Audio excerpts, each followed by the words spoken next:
is the deadline for Montgomery County Circuit Court Clerk Erica Williams to provide the Board of Supervisors with information on turnover rates and work attendance. And while the board cannot force Williams to provide this information, she voluntarily met the deadline. But as WSLS 10's Bethany Teague explains, the board is no closer to getting the answers.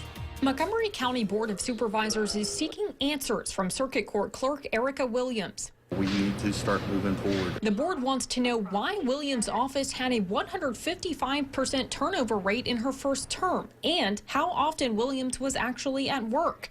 While the board asked for an explanation by today, it cannot force one. She is a constitutional officer, and well, we can ask her to respond. She did not have to.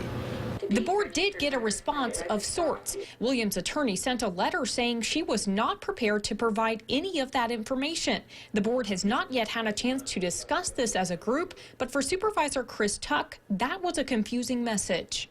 She did discuss that in the open public forum at one of the debates. I'm not certain why she's not willing to discuss that with us. Tuck says in a debate during her campaign last year, Williams attributed the high turnover rate to a lack of ability to pay her employees well.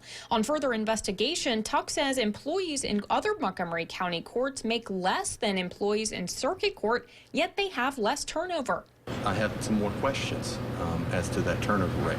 In her letter to the board, Williams' attorney states, obviously personnel matters involving her current or former employees are confidential, and despite pressure from certain individuals or organizations, Mrs. Williams will not discuss any personnel matter in any inappropriate and/or public forum. Williams also faced accusations on the campaign trail that she wasn't working 40 hours a week.